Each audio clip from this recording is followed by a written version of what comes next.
Hello, hello, hello, and welcome, everybody to the Coaches Lounge with yours truly, Barbara J. Beckley. And I'm here as always to spotlight the wonderful expert, the coaches, consultants, anybody that's helping you move the needle for your goals and your objectives in your life and get advice for life and business. To bring on, to spotlight, to give a gold star, as I want to say, to those coaches, to those consultants, those educators, to people that are like, you can do it, you can do it. And you're like, no, I can't, no, I can't. You know, so they know you can, I believe in you. We're giving a spotlight to those individuals. And every week on a Friday, I always want to spotlight these coaches. I created this show because I never really seen a show that really honed in on that. I mean, it's always like, the speakers or, which I am. I mean, of course, the author, which I am, of course, just doing the world nonprofits, yes, which I interview nonprofits and I do all that. But I was like, okay, well, what happened to the coaches? What happened to consultants? What are all the people behind the Oprahs? And I'm just telling you, and the Les Browns and all of them, they have coaches. Just a quick tip. If you didn't know, now you know. Yes, the popular celebrities deal with coaches in more than one. So why not you, right? And why not understand the different type of coaches out there and what they do and how they're lighthouses to the world, because they're saving our lives. They really are. When you're on that ledge, they're kind of like pulling you the other way, saying, no, let's get off the ledge. So that's why I wanted to make this show just come alive. And I have to say, I'm celebrating today. I just looked at the calendar. 2 years. Yes. 2 years I started this show and it's still running. I'm still bringing on the love of all these entrepreneurs, these coaches. So yes, celebrate. Not just for me, but for everybody. So with that, we have, now, I'm going to be, because now we have another wonderful, awesome. And when I have ladies come on the show, they're queens. Everybody say out there, I can't hear you, but I'm gonna be like, in my mind, I know you're saying this. Say yes, the queens. The women are queens. They're royalty. Yes, they are. So we have a wonderful lady, Mrs. Elizabeth C. Burrows, is a recovering overachiever and perfectionist turned life coach, podcaster, and speaker. See, I'm already loving her because we have that vibe. Through her company, the Life Edit Project LLC, she focuses on helping high-achieving women reach their personal goals without sacrificing professional success. I'm loving it. She walks you through her unique take on personal development, self-mastery, and mindset on her weekly show, the Life Edit Project podcast. Available now on all podcast platforms. She also offers a one-on-one coaching, workshops, and other resources year-round, which you can find online at www, saying it slow, lifeeditproject.com. I don't want nobody sitting there saying, well, what do you see? You said it's too fast, Barbara. Okay, I'll say it again. www.lifeeditproject.com. She is the CEO and the coach, and I'm telling you, she is going to bring a lot of gems on this particular show. But before I bring on the queen, I have to do her justice because she's royalty. So we will be right back on this little bitty clip.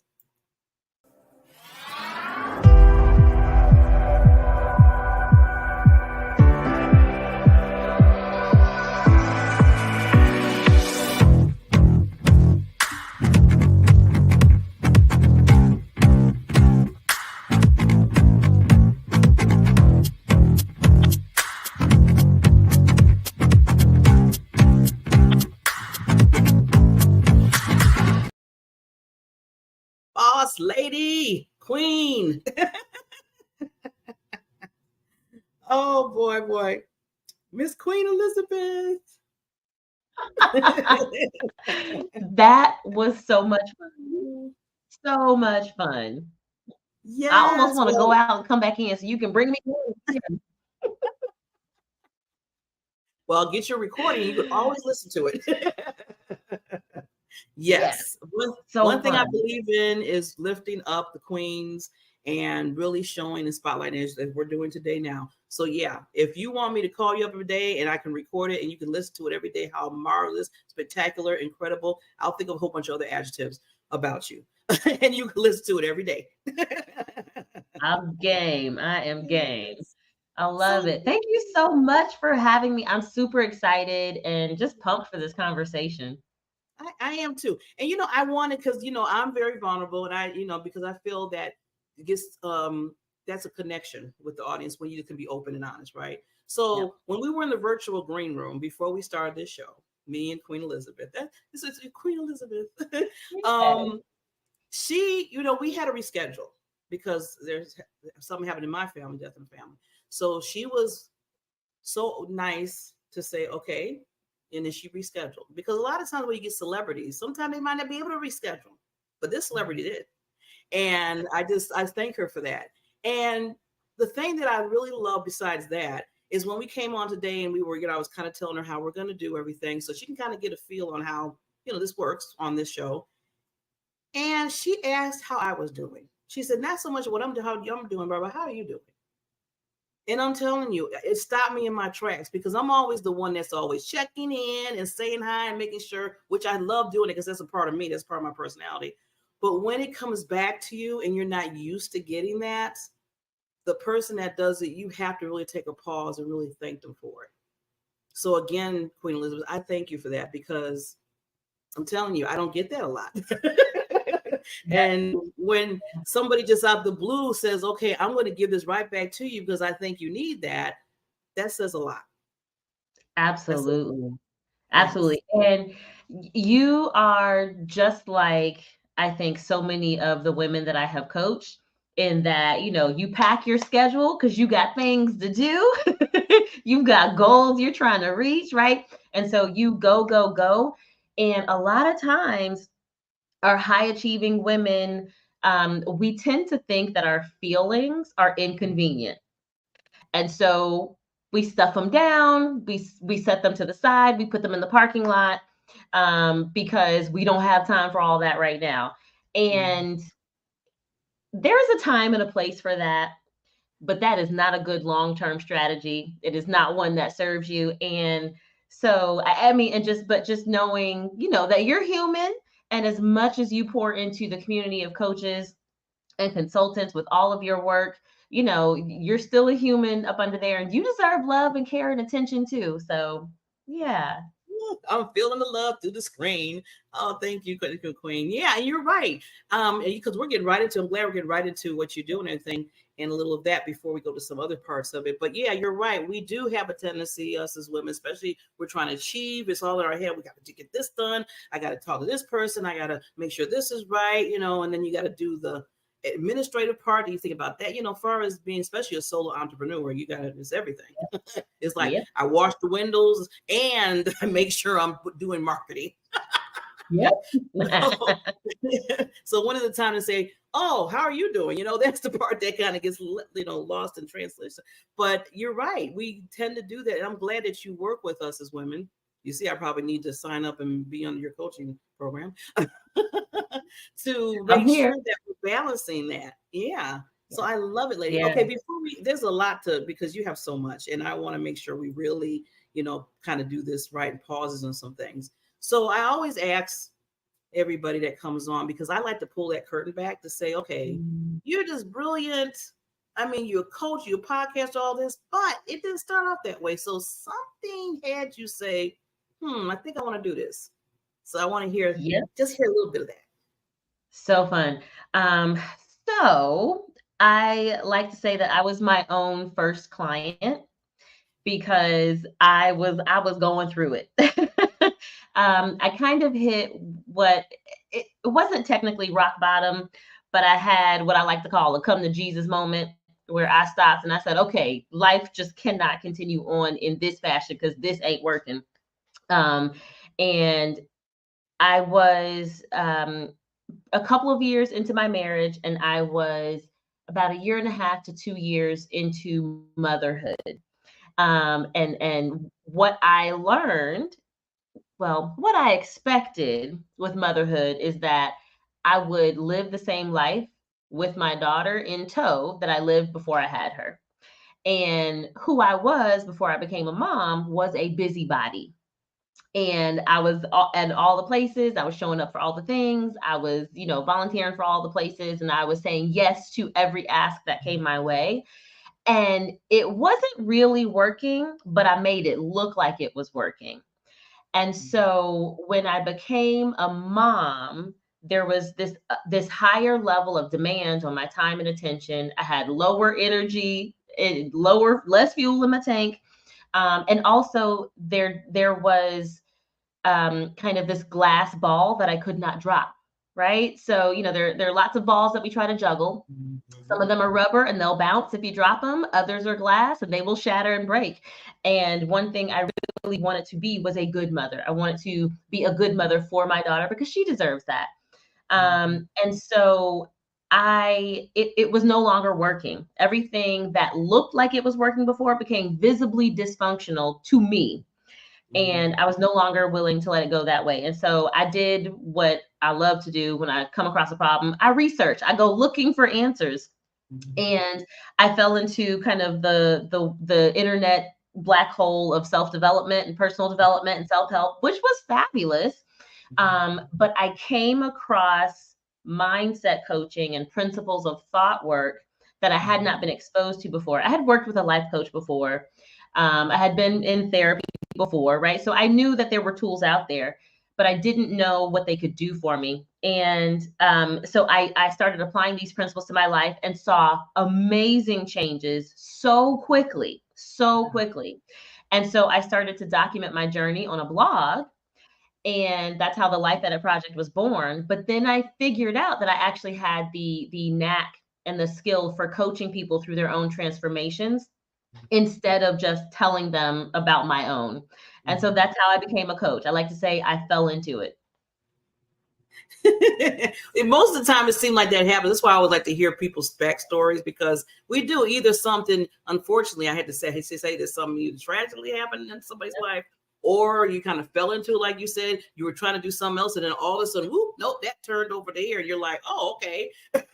Then you find you like it too with the okay, or somebody maybe said something in your life or put some thoughts and said, wait a minute, you're good at this, and you didn't even realize that, and then now you became, so it always happens in all different fashions, the destiny that we have to get to where we are. Yep.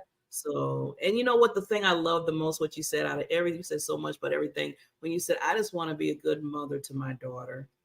You got my heartstrings, lady. You got my heartstrings.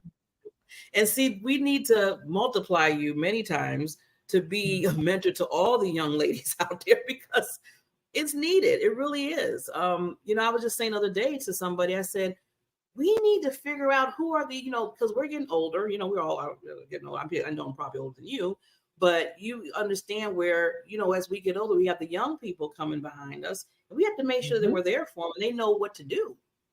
They're going to be lost. So I'm glad that you being that mentor to your daughter, you've been that mentor to other women, and I know other younger women too, probably, and that's what's needed. So kudos to you on that. Yes. Yeah, for sure. And one thing that I learned is that my daughter is watching me and learning from me, whether I decide to teach her something or not. She's watching and she's soaking it all in. And I had these other little epiphany moments. I remember when my daughter was very, very young, where I was having one experience and she was having another, but we're both in the same moment. And I could see that she was unhappy. Like if I had to tell her no for something, she would throw a fit because maybe she thought I was being mean, or, that I had forgotten something. And I remember having a flashback, feeling the exact same way in a similar situation with my own mom. And so in this one moment in time, I'm both mother and daughter. And so it hit me. I was like, oh, wait a minute. Here I am as a mom doing the best that I can, and not really living up to whatever it is that she's expecting, but also not being the kind of mom I want to be. And then being super aware that my mom did the exact same thing. She did the best she could with what she had at the time. And a lot of times I didn't think it was enough. Or I took it as she doesn't care, when what it really was she was making choices and prioritizing because she's a finite human being with limited energy and time. And so I had kind of this aha moment. I was like, oh, one, I was like, my mom was making it up as she went along. I was like, who knew? Who knew? And I realized that because I was making it up as I went along. And then I decided to do something that I think not enough parents do on purpose, which is I decided to kind of pull back the curtain on parenthood and bring my daughter along with me.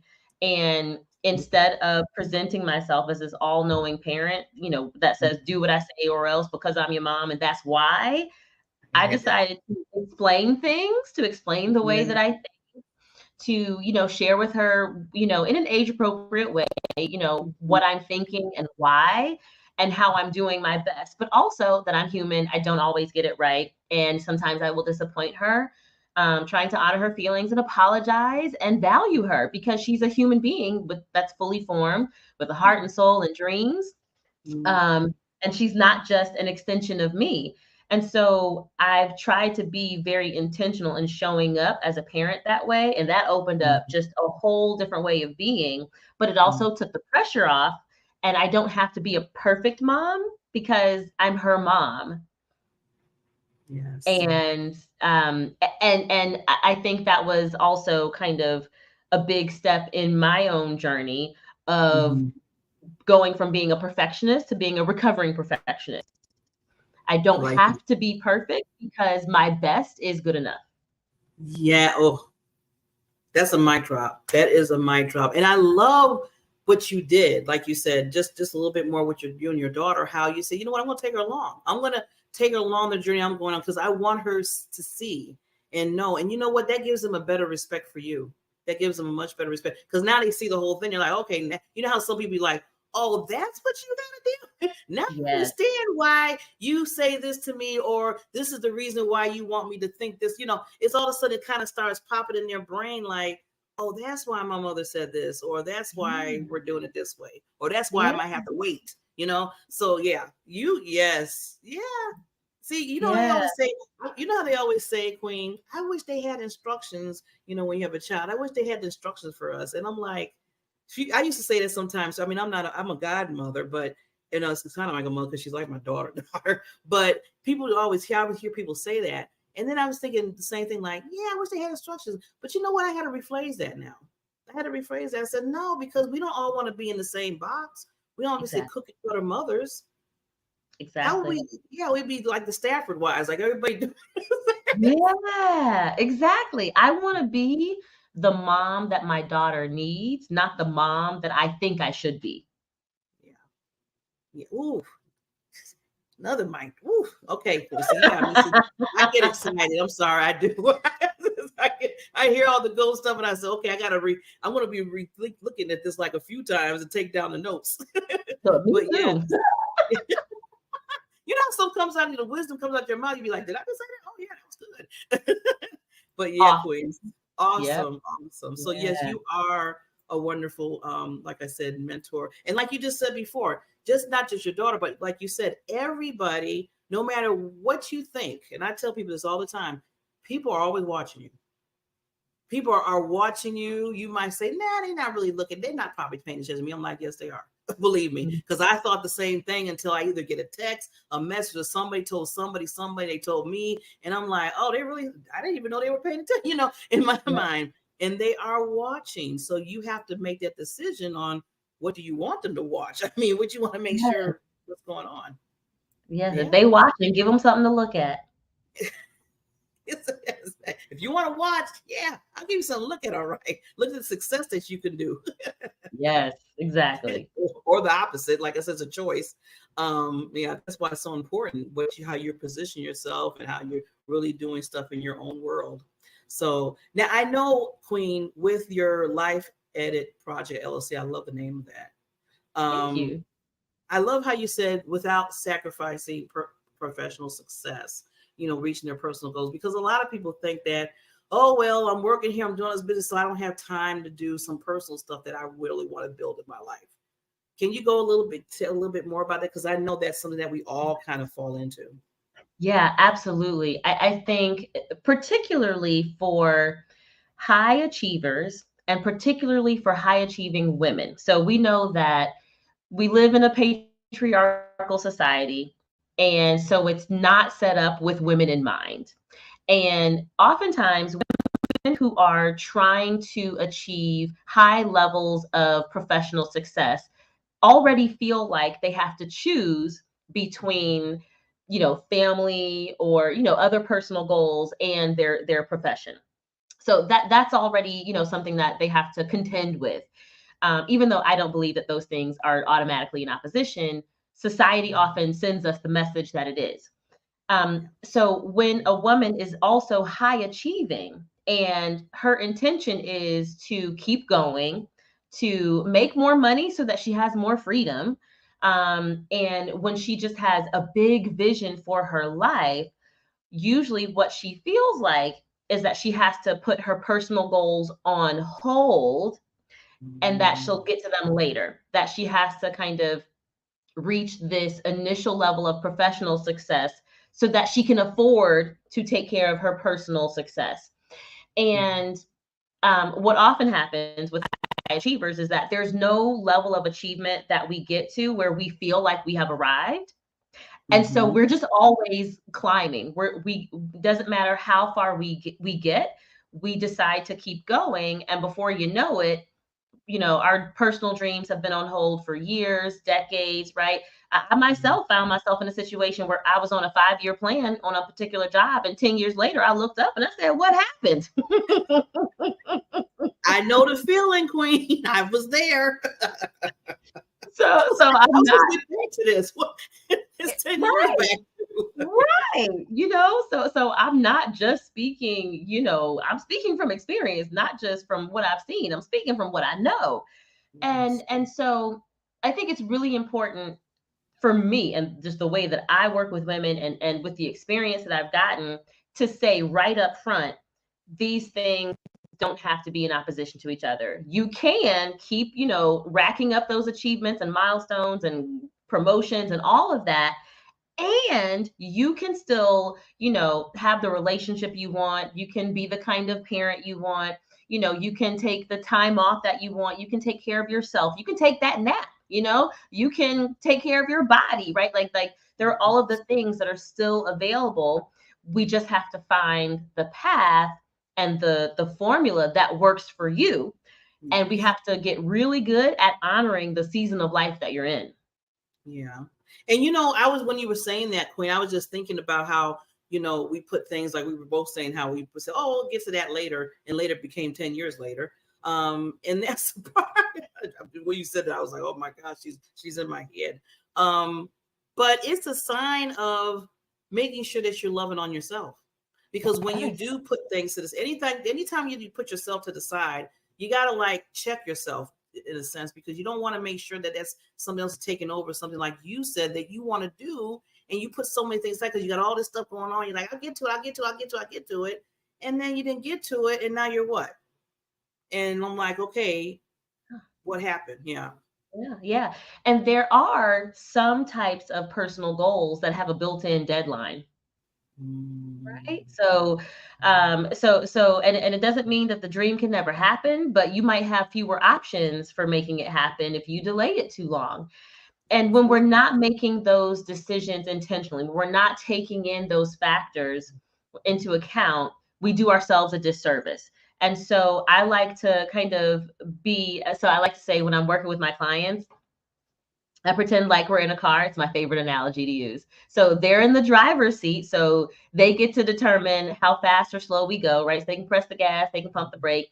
They're manning the steering wheel so they can turn right or left, right? They're in control.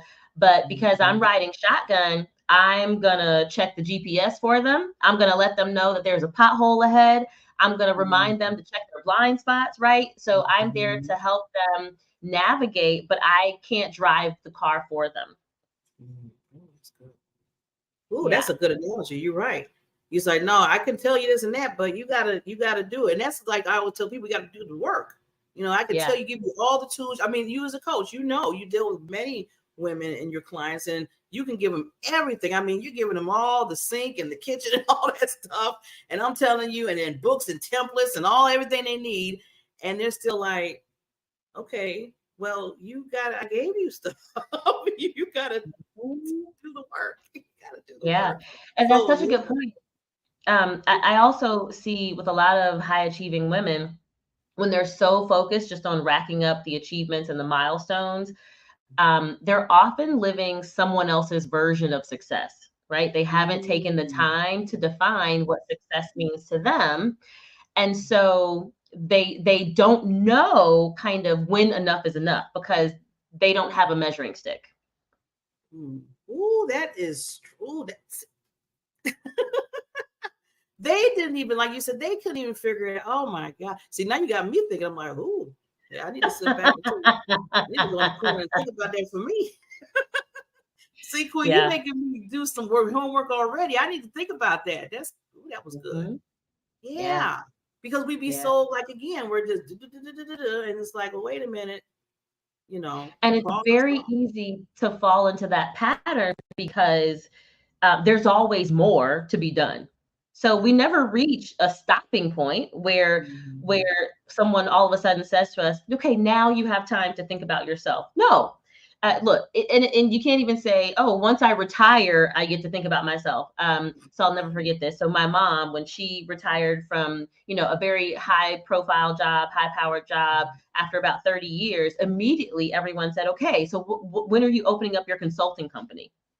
That was the conversation that everyone had with her. And she declined. She opted all the way out. She was like, listen, I'm just going to enjoy my retirement, take care of these grandkids, and spend time with my husband. That's going to be that. But like even retiring did not mean to the rest of society that she was done working. They just thought she was entering a different phase of her career. And so we have to decide where the stopping points are. When are we going to pull over to that rest stop? When are we going to look down and check our progress against the map? And, what kind of GPS system are we using? Because some are more accurate than others. Yeah, it's funny how people automatically put us into other different phase. Now, maybe she just wanted to travel and just enjoy life and do something different for her. Maybe she wanted to go and just create crafts or something, whatever. No, when you start your consulting firm, what? Immediately. It was wild. Yeah. But I mean, that happens to us at all these phases of life, right? So for a long time, folks would say to me, when are you getting married? And then when I got married, it was immediately, when are you having kids? I had, my daughter, then it was, when are you having the next one? Listen, but folks will always tell you what you should be doing with your life. And that's why it's so important that we slow down and really figure out and tune into our own desires, our own passions, what we want, and define success on our own terms. Super important.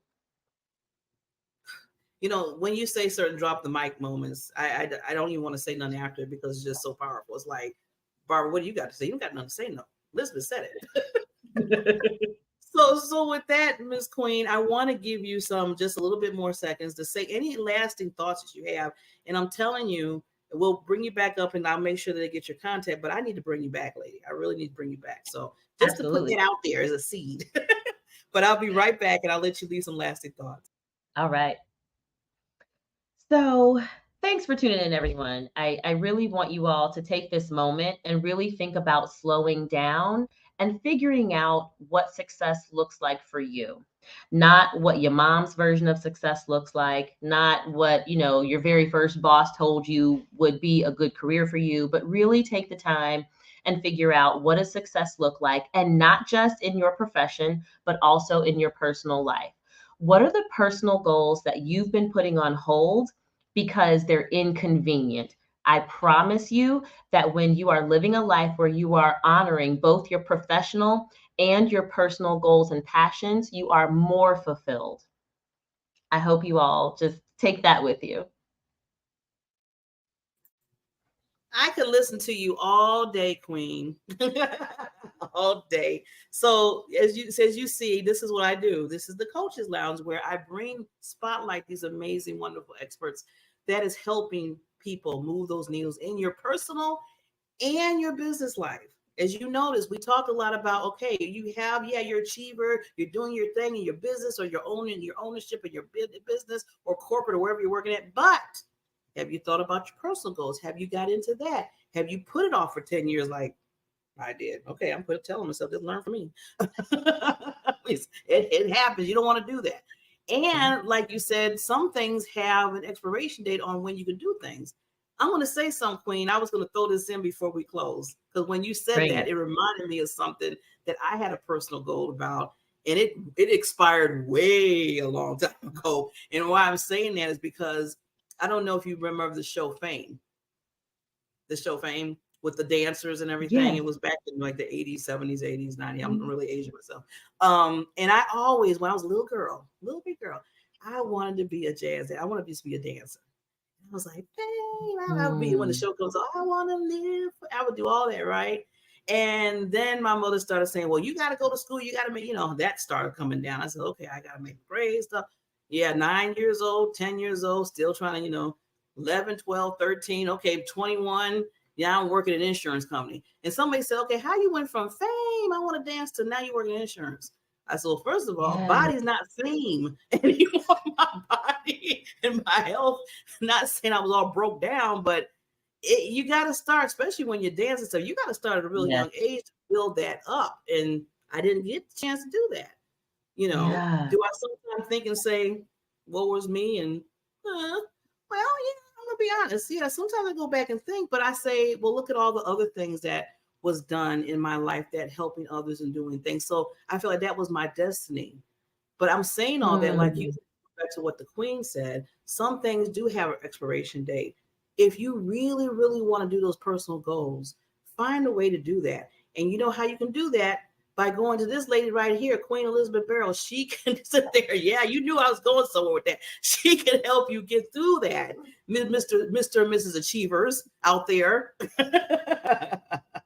So, ladies. Absolutely. And I will say, I have coached men as well, because men are not exempt from these issues. I tend to talk to the ladies in my marketing, but I work with the brothers too. So come on. We got to help you out too, brothers. You know you need us. So, and I'm glad she has an open door for the brothers. Thank you so much, Queen. That's so sweet. But I just want to say, Queen, and everybody down, if you see below, that is Elizabeth's website. She also, like she said, she's a podcaster. So I know if you talk to her, you reach out to her. If you need her for coaching, if you need, like, I think you do group coaching and one-on-one. Do you do both? Yeah, you do both. I'll do workshops, group workshops, but not group coaching. Not yet, at least. Okay, so she does workshops. She does the one-on-one coaching with people. Okay, and she has a podcast. So you never know. She might be able to be on her podcast that you can bring something in what she's doing. So all I'm trying to say is support this Queen. Please support her. Again, I want to bring you back on, Queen. Okay, so we need to talk. We definitely need to talk. Absolutely. So with that, everybody, thank you for another show of the Coaches Lounge with myself, Barbara J. Beckley, and the wonderful Queens and Kings, because I have both that come on to spotlight them. Appreciate them, support them, and I always say, let your light shine, because you are a lighthouse to the world. See you next time. Bye.